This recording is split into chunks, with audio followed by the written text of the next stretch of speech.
The NFL is a league that prides itself on parity, the illusion that every team has an equal shot. Things like the draft, where the worst teams pick first, free agency, the rookie wage scale, and of course, the salary cap. The rules, however, don't account for stupidity, as it's clear some teams are better at this than others. The common strategy of the have-nots is to tear it down, rebuild, and use their lifelines to their advantage. And of course, fail miserably. That's what the following teams did, like a kid that disassembled a clock radio but never put the damn thing back together. That was me. The saddest NFL rebuilds of all time are coming up right after this.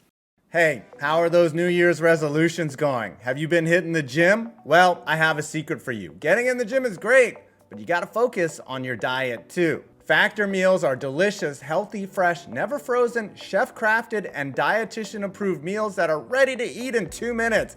And they are designed to be cost-effective and nutritious for just one person. With popular options like keto, protein plus, or veggie, Factor makes meal prep and diets aligned to your goals easy.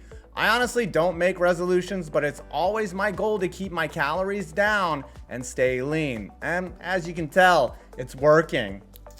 There are 35 plus meals to choose from every week with over 60 add-on options, and all the food is good. And check out these new 100% plant-based cold brew latte protein shakes. Not only do they have 18 grams of protein, but they also are caffeinated. So after this video, head on over to factor75.com or click the link below and use code 55points to get 50% off your first box plus free shipping. Again, that's factor75.com from the link below and use code 5points50 to get 50% off your first box plus free shipping.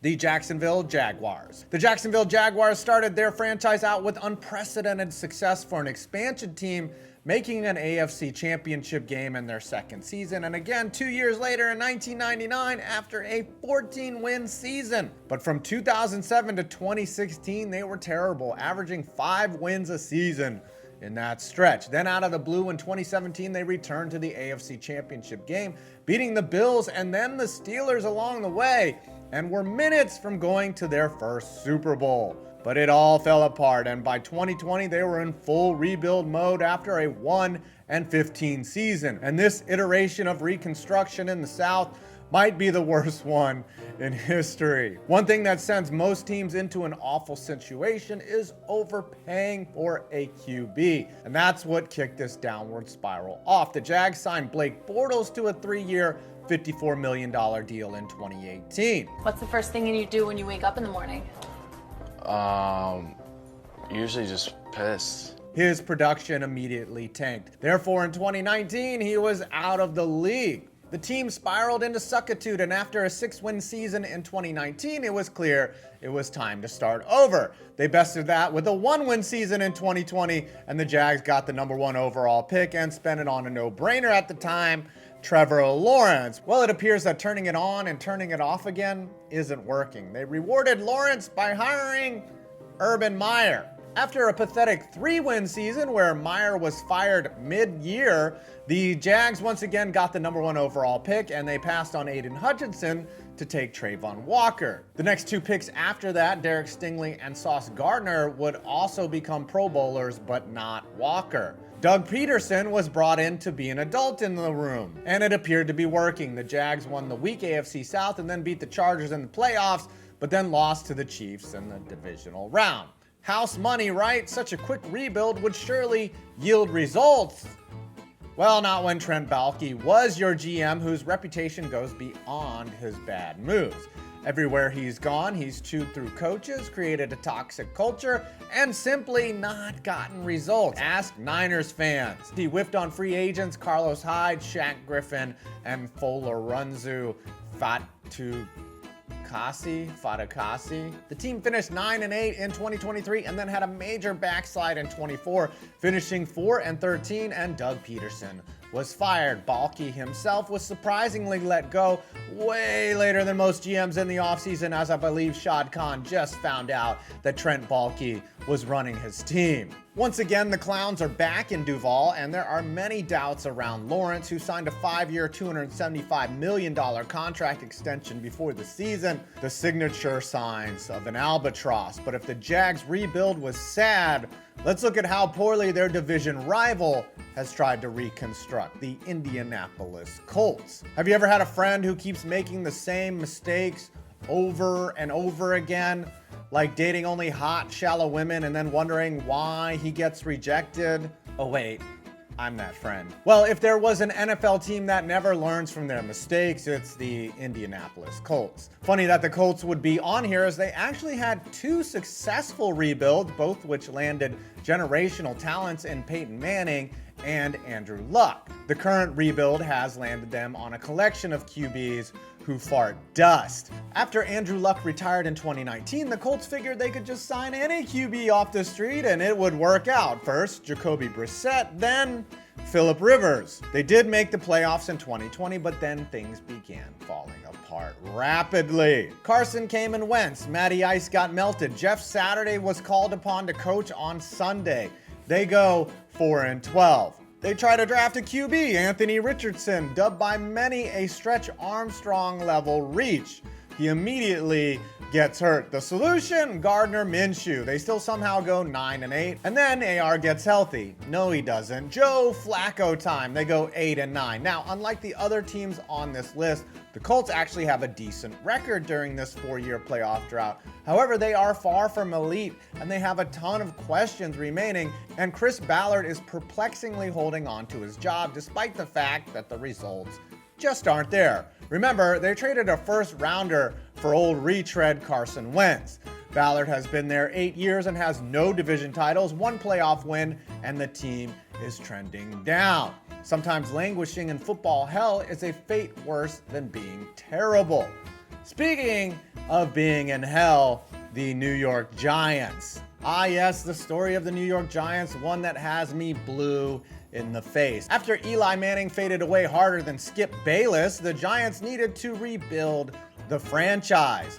So they took Daniel Jones with the number 6 overall pick, and him combined with Saquon Barkley actually made the playoffs in 2022 and won a playoff game. Mind you, the level of losing it took to get to that one fucking playoff win was more painful than sitting through an entire hour of network TV. 5 consecutive 6-win or less seasons and 1 blip of a 9-7-1 season, and then right back to losing. Even worse, the Giants thought they did the smart move of choosing Daniel Jones over Saquon, but of course it backfired like eating Indian food right before sitting front row center at a 3-hour play that has no intermission.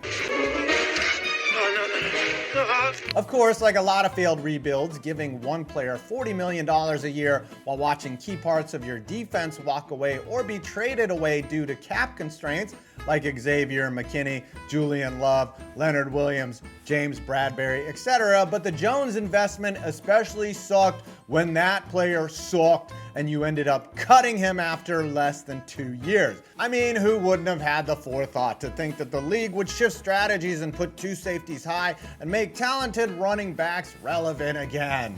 Surely not an NFL team that is playing in the NFL. Even worse, the Giants couldn't even lose right, and now they have the number 3 overall pick and will likely miss out on one of the top 2 QBs in the draft, further extending the rebuild probably another 2 to 3 years, maybe even longer. Fucking sad. Speaking of sad, welcome to the NFL's new offseason champs, the Chicago Bears. It really seemed like the Bears' rebuild of the late 2010s was going well. An elite defense, a QB who was picked number 2 overall in the draft, leading them to a 12-4 record, and the sky seemed like the limit. Well, the limit was the uprights, and reality smacked the Bears right in the balls. Twice. Boy, did their dismantling happen fast. Khalil Mack was traded, Mitch Trubisky was gone, Matt Nagy fired. That was after another playoff loss and a 6-win season. So what did the McCaskies do? They hired Matt Eberflus, a guy with no head coaching experience and not on many coaching radars. Of course, they got to draft high again. Who do they take with the 11th overall pick? Justin Fields, who thankfully wasn't a disastrous reach, but nonetheless, the hype train left the station. Yeah, 3-14 and then 7-10. A great trade landed them the number 1 overall pick because the Panthers are idiots. And what do when they have the number 1 overall pick? Take another QB, of course, and retain your head coach. Surely him not developing Fields wasn't his fault, was it? So once again, the Bears, for the 3rd time in 7 years, would be having a first-round pick rookie QB under center. Now look, there isn't a right way or a wrong way to rebuild a team, but there are certain indicators that it's going to be a long process. And one indicator of that is having a rookie QB you spent a tremendous amount of draft capital on. We're in year 4 of their rebuild, and getting Ben Johnson was clutch. So once again, Bears fans, you have things like hope and optimism headed into the next season. Fire up your keyboards, America. It's time to talk shit, getting ready in advance of a 6-win season. But now for our last and saddest rebuild, the Cleveland Browns. As I said before, attaching a lot of salary, a capped resource to a single player is generally a bad idea. I'm not saying it can't work out. Look at the elite teams. Most of them have their QB on an expensive extension. But in order for that to work, the guy has to deliver.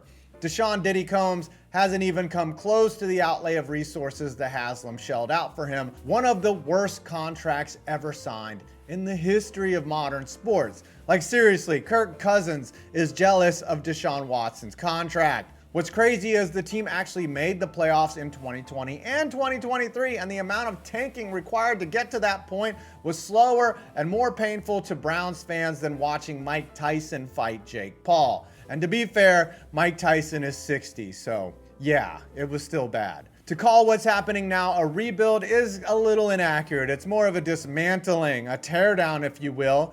Deshaun Fogel now has sustained a career-threatening injury, and the team can't realistically cut him for another year. So now you have a top 2 pick in the draft, so clearly you're gonna take a QB in an iffy QB class. Rinse, lather, repeat, whatever the shampoo. I don't have hair, so I don't do that. Oh, speaking of the draft, it would be nice if you had all the picks you traded away for Watson. You know, they would be useful in addressing both the offense and their aging linebacker core. Jerry Jeudy had a decent season, but it would be helpful to add somebody other than him. Still, don't expect a Washington-like turnaround in Cleveland.